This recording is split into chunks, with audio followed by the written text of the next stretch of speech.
As-tu déjà été blessé par quelqu'un que tu aimais, trahi sans raison, rabaissé, humilié ou méprisé alors que tu ne faisais que donner ton meilleur?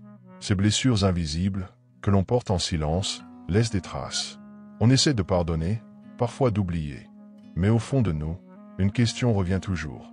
Est-ce que la vie rendra justice? Dans cette vidéo, tu vas découvrir les 6 lois du karma, ces principes puissants qui régissent l'équilibre de nos actions dans l'univers. Et si tu penses que le karma n'est qu'une croyance lointaine, détrompe-toi. Même les plus grands philosophes stoïciens comme Marc Aurèle ou Épictète reconnaissaient une forme d'ordre naturel où le mal revient tôt ou tard à celui qui l'a semé. Tu n'as pas besoin de te venger. Tu n'as pas besoin de haïr. La vie, elle, s'en charge. Et dans cette vidéo, je vais te montrer comment, à travers la sagesse du karma et la force tranquille du stoïcisme, tu peux non seulement comprendre ce qui arrive à ceux qui t'ont fait du mal, mais aussi t'élever bien au-dessus d'eux. Prépare-toi, cette vérité pourrait bien transformer ta douleur en puissance. Première loi du karma. Ce que tu sèmes, tu récoltes. Cette loi est peut-être la plus connue, mais aussi la plus implacable. Celui qui sème la trahison, récoltera la méfiance. Celui qui sème la douleur, récoltera un jour l'abandon. Le karma n'est pas un châtiment venu du ciel. C'est une conséquence naturelle, parfois lente, mais toujours juste. Prenons un exemple réel. Harvey Weinstein, producteur hollywoodien très puissant, abusait de son pouvoir pendant des années. Pendant longtemps, il pensait être intouchable. Mais un jour, tout s'est effondré. Il a été publiquement exposé, jugé, condamné. Ce qu'il avait semé dans l'ombre a fini par éclater au grand jour. C'est la loi de la récolte. Les stoïciens nous disent de ne pas nous réjouir de la chute des autres. Mais ils nous rappellent aussi que le mal ne reste jamais impuni. Pour Marc Aurèle, l'univers suit un ordre. Si quelqu'un agit contre la vertu, cet ordre se réajustera tôt ou tard. Alors si quelqu'un t'a fait du mal, ne cherche pas à répondre par la haine. Tu n'as pas besoin de t'abaisser à son niveau. Continue à semer le bien. La vie se chargera du reste. Deuxième loi du karma. L'énergie que tu projettes revient toujours vers toi. Tout dans ce monde est énergie. Chaque pensée, chaque parole, chaque acte dégage une vibration particulière. Lorsque quelqu'un agit avec cruauté, malveillance ou égoïsme, il envoie dans le monde une énergie négative. Même si cela ne se voit pas immédiatement, cette énergie fait le tour et finit toujours par revenir à son origine. C'est comme lancer une pierre dans un lac. Les ondes se propagent, mais elles finissent toujours par revenir au point de départ. Prenons un exemple concret. Dans le monde de l'entreprise, il y a eu le cas de Travis Kalanick, l'ancien PDG d'Uber. Son comportement autoritaire, ses méthodes agressives, son mépris des règles ont permis à son entreprise de croître très vite. Mais cela a aussi généré un climat toxique. Résultat, scandale, procès, perte de confiance, puis son éviction forcée. L'énergie qu'il projetait au quotidien a fini par l'engloutir. Selon les stoïciens, en particulier Épictète, ce qui compte n'est pas ce que les autres nous font, mais la manière dont nous y réagissons. Si quelqu'un nous envoie du mal, nous avons le pouvoir de ne pas renvoyer cette énergie. Nous pouvons choisir la maîtrise, la tempérance, la hauteur. Pourquoi? Parce que nous savons que le monde rend à chacun ce qu'il émet. Quand tu choisis de ne pas répondre à la haine, ce n'est pas de la faiblesse, c'est de la sagesse. Ce que tu laisses partir reviendra vers celui qui l'a lancé. Et ce que tu nourris à l'intérieur de toi, c'est cela qui construira ta paix ou ton tourment. Alors rappelle-toi ceci, chaque action, chaque mot, chaque intention forme un boomerang. Tôt ou tard, il revient. Pas toujours quand on l'attend, mais toujours avec précision. Troisième loi du karma. Tout ce que tu refuses d'apprendre se répétera. La vie est une école.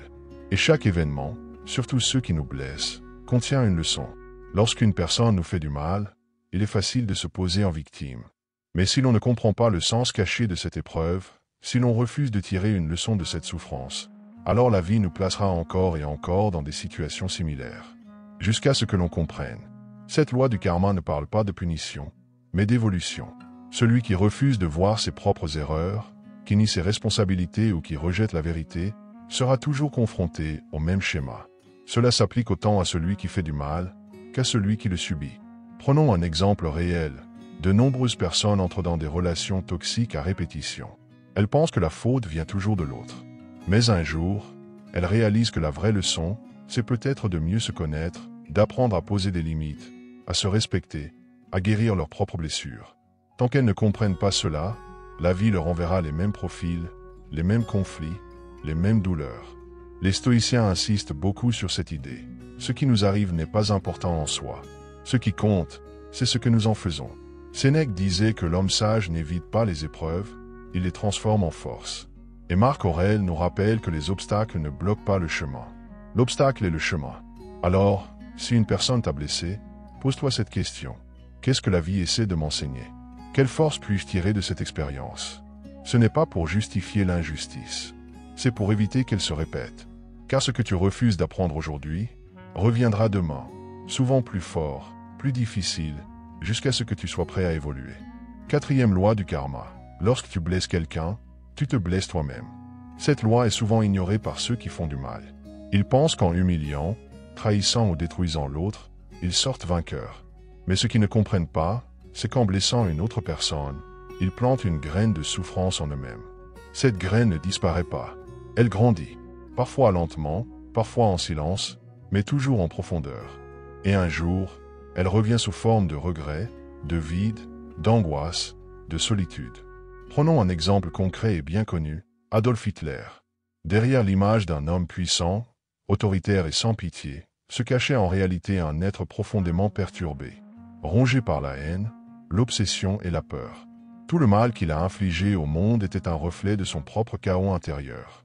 Et jusqu'à ces derniers jours, il a vécu dans la paranoïa, le repli, la perte totale de paix.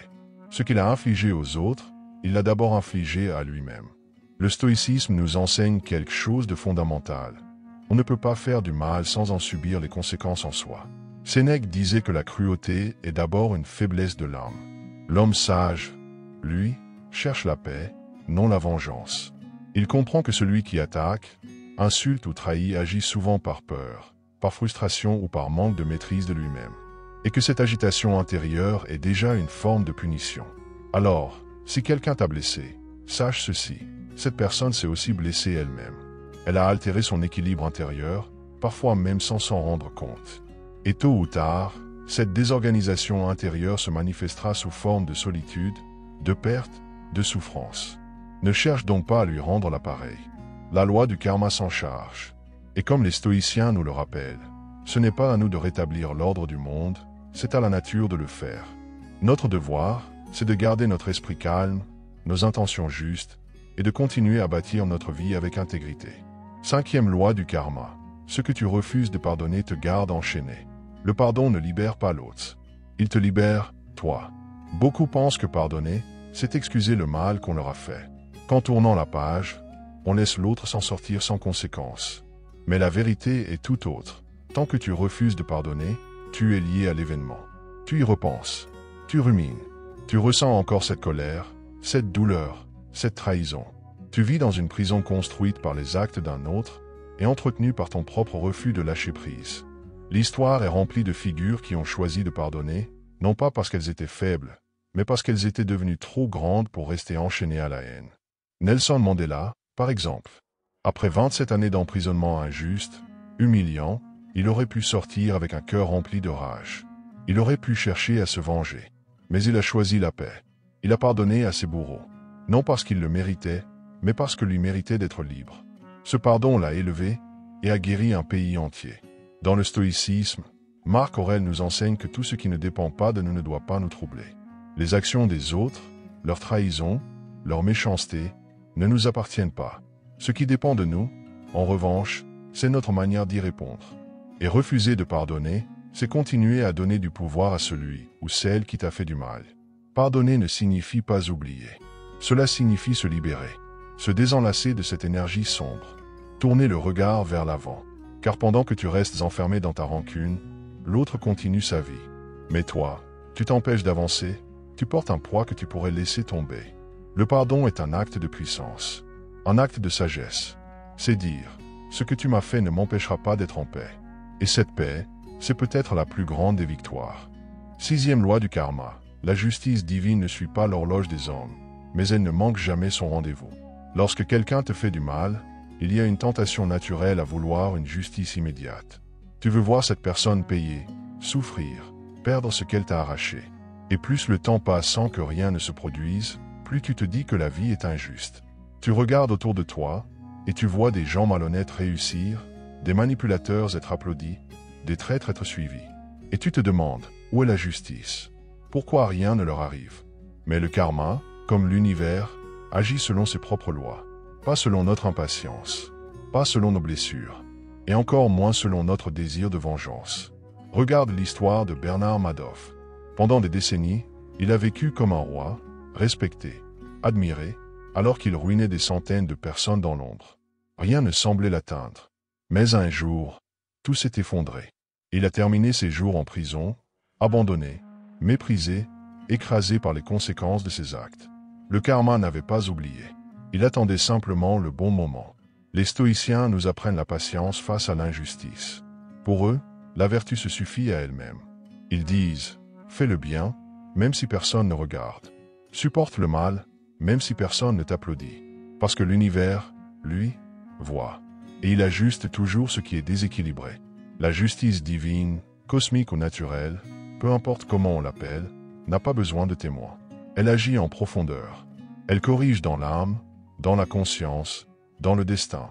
Et parfois, ce qu'on appelle chance ou succès n'est qu'un sursis avant la chute. Tandis que ce que l'on croit être une épreuve, une injustice, est en réalité une transformation. Alors ne perds pas ta paix en attendant qu'il tombe. Ne gaspille pas ton énergie à vouloir surveiller leur karma. Car pendant que tu regardes ce qu'ils deviennent, tu oublies ce que toi, tu peux construire. Laisse la vie faire son œuvre. Et toi, reste fidèle à ta lumière. Le karma n'arrive jamais en retard. Il arrive exactement quand il doit. Tu viens de découvrir les 6 lois du karma. Pas comme des menaces, mais comme des vérités silencieuses qui traversent les siècles et les civilisations. Le mal que l'on fait finit toujours par revenir. Le bien aussi.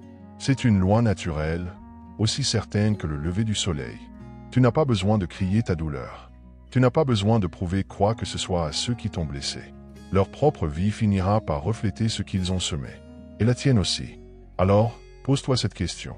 Qu'est-ce que toi, tu veux semer à partir d'aujourd'hui? Les stoïciens nous invitent à ne pas réagir avec émotion brute, mais avec grandeur d'âme. Ils nous disent que l'homme fort n'est pas celui qui rend coup pour coup, mais celui qui transforme chaque blessure en leçon, chaque trahison en sagesse, chaque injustice en force intérieure. Tu n'as pas été brisé.